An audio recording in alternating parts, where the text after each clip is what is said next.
SMS ద్వారా మోసం, స్మిషింగ్ ద్వారా ట్రాకింగ్.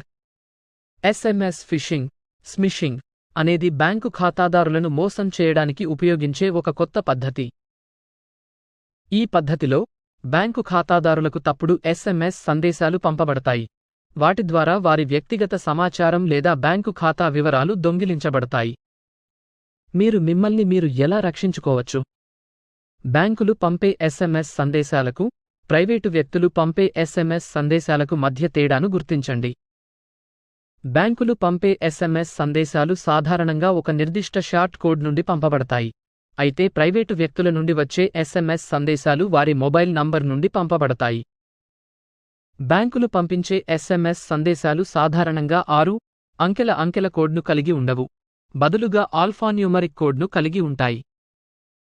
మీకు ఏదైనా SMS సందేశం గురించి అనుమానం ఉంటే, మీ బ్యాంకును నేరుగా సంప్రదించండి మరియు దాని గురించి వారిని అడగండి.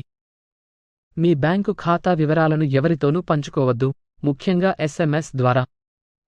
మీ బ్యాంకు ఖాతా లావాదేవీలను క్రమం తప్పకుండా పర్యవేక్షించండి మరియు ఏవైనా అనుమానాస్పద కార్యకలాపాలను వెంటనే మీ బ్యాంకుకు నివేదించండి. స్మిషింగ్ గురించి మరింత తెలుసుకోవడానికి మీరు ఈ క్రింది వనరులను సందర్శించవచ్చు.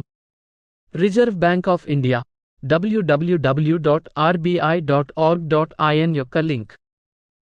సైబర్ క్రైమ్ పోర్టల్ cybercrime.gov.in యొక్క లింక్. ఆర్థిక నేరాల నివేదిక కేంద్రం www.idtheftcenter.org యొక్క లింక్. మీరు ఒంటరిగా లేరని గుర్తుంచుకోండి. స్మిషింగ్ బాధితులైన చాలా మంది ఉన్నారు. మీరు బాధితులైతే వెంటనే మీ బ్యాంకును సంప్రదించండి మరియు పోలీసులకు ఫిర్యాదు చేయండి.